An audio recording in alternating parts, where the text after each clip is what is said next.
Toyoka makombo. Makombo minanga minene. Makombo ya bapolitisien. Makombo ya bakonzi minene. Alléluia. Balikanga mokilo.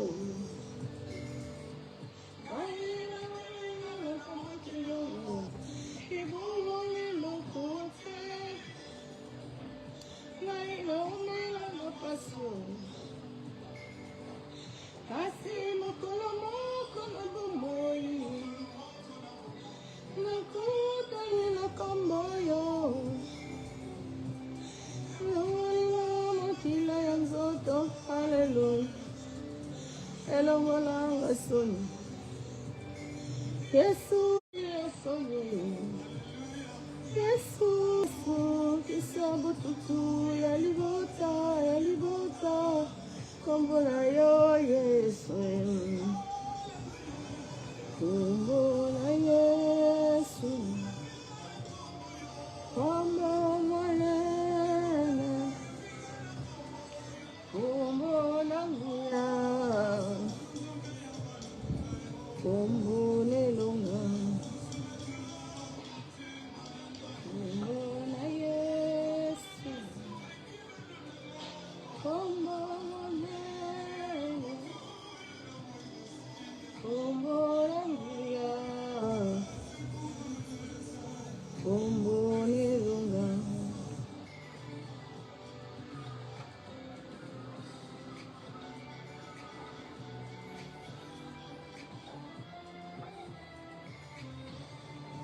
Mabolongo ekufukama.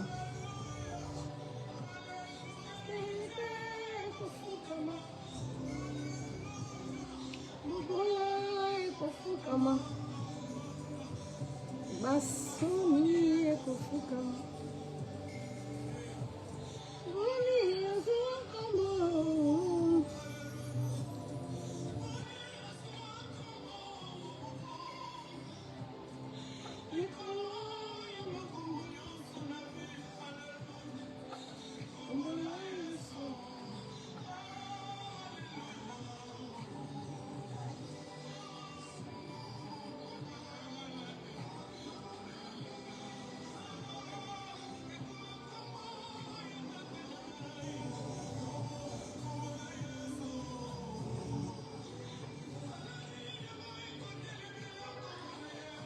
Oh, coucou.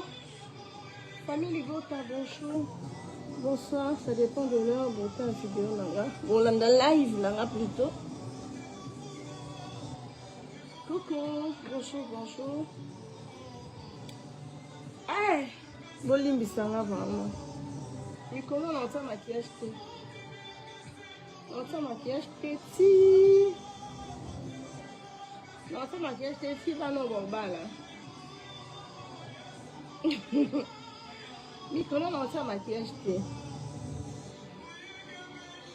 Lance maquillage kati.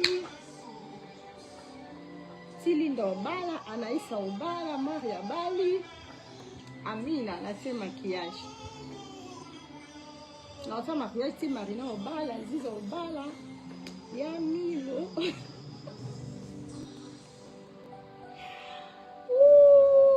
Je refuse le maquillage. Jusqu'à ce que vous là.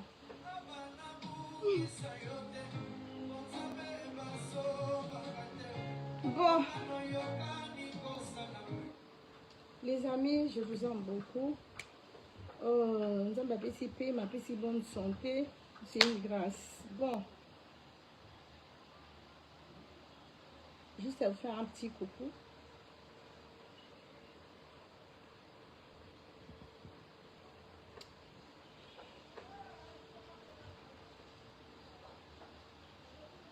Je suis sur YouTube, sur la chaîne de notre pasteur Dédé Langou TV.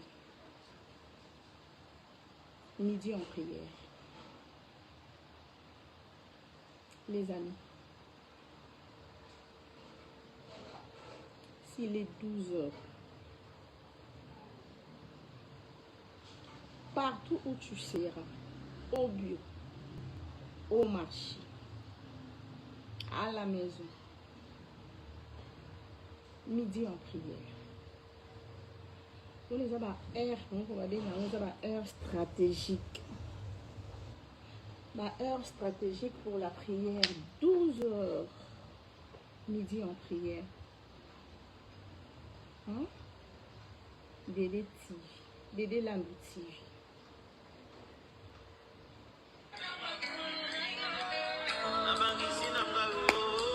Il n'est pas encore 12 heures.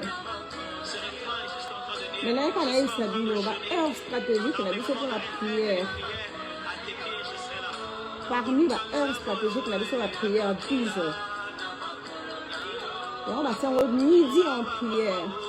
Lève-toi. Nanda ku partout aux âmes, na wenzi, na bureau, na réunion. Toi qui as écouté Artia. Midi en prière. Avec les pasteurs Dédé Lambi. Bon.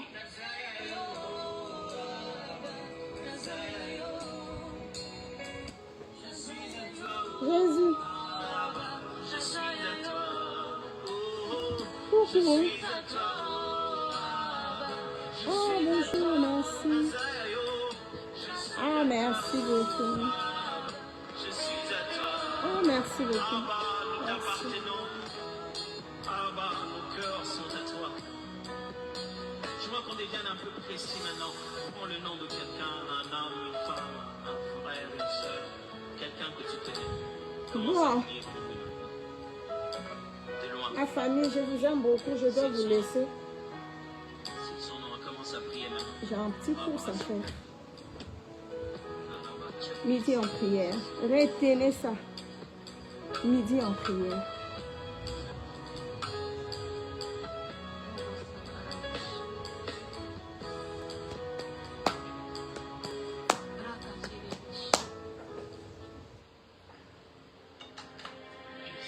Tu me cherches? Ouais, passe-moi. Jésus, nous t'honorons. Jésus, nous t'adorons. Bon. Jésus, nous t'accueillons en Seigneur. Merci pour la vie. Oh, les amis, je vous aime beaucoup. Je dois vraiment vous laisser. Oh. Merci pour le souffle accordé. Merci pour la bonté renouvelée. Merci pour la respiration, Seigneur. Car la Bible déclare, c'est de toi que provient l'être et le mouvement. Béni soit le nom de l'Éternel, c'est lui qui nous donne vie. Béni soit le nom de l'Éternel, c'est lui qui fait toutes choses bonnes en son temps. Béni soit le nayebi te video oyo ernime kokoma ekomela bino ezali mama Joséphine mama Zozo nayebi bino solution oyo ezali solution ya ba problème na biso yango eza nini ba problème na biso yango eza ba problème ya santé eza ba maladie oyo eza kati na biso ba maladie telle que diabète, tension, AVC, prostate, ba hernie, ba maladie wana nyonso tout oyo ezo déranger biso, ba ménopause, mutu pasi, maladie nini, épilepsie, maladie nyonso tout oyo ezo déranger ndeko na yo, oyo aza pembe na yo ezo déranger mwana na yo, oyo ya cancer, oyo ezo déranger biso, solution yango yo, na yeli yo solution ya ba produit na biso ya naturel, ba produit oyo ezali ba complément alimentaire, ba produit oyo ezali 100% naturel, ba produit na biso ya Occident. Ndeko na nga na ili yo ba produit oyo eza juste biloko kolia oyo tozo ko compléter na nzoto na biso. Pourquoi? Parce que monde entier, monde déjà eza pollué. Eza pollué à partir ya biloko oyo tozo lia.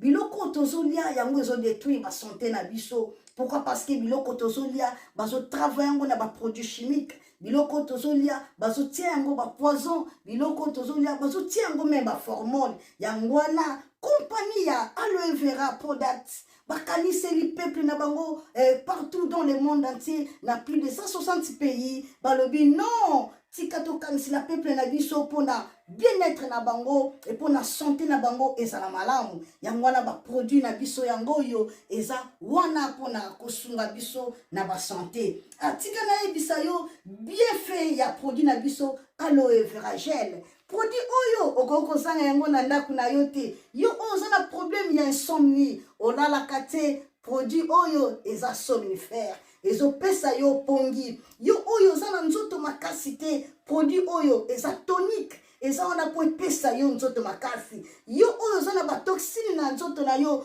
produit oyo eza détoxifiant, eza ko détoxifier nzoto na yo, eza ko purifier makila na yo, eza ko sukula ba veine na yo. Produit oyo ezana ba bienfait ebele. Produit oyo ko soigner pour l'estomac, produit oyo ko soigner pour la constipation, produit oyo eza produit moko eza ko sunga système immunitaire na biso. Yango wana ndeko yo ko zanga ba produit oyo te pour la santé na yo. Santé ezana prité, santé ezana prité. Yango wana somba produit oyo soki omilingaka pe olingi libota na yo, olingi mobali na yo, olingi bana na yo te okoko sanga produit oyo te. Yango na yoko présenter yo produit ya aloe vera gel. Yango soko olingi kozwa yango lolenge nini, contactez Maman Joséphine na plus 44 79 853 90 849. Na balieli susu plus 44 79 853 90 849. Tika nzambe apambola yo kozanga produit oyo te aloe vera gel. Oh la mignonne, botika la bébé. Oh kina sala mignonne bokoli yango 0 lobezala kina 10 52 yo bokoli yango na 1 yango zopesa posa kozongisanga bebe na mbuma basala ba chausse kaka mpona ba voiture te.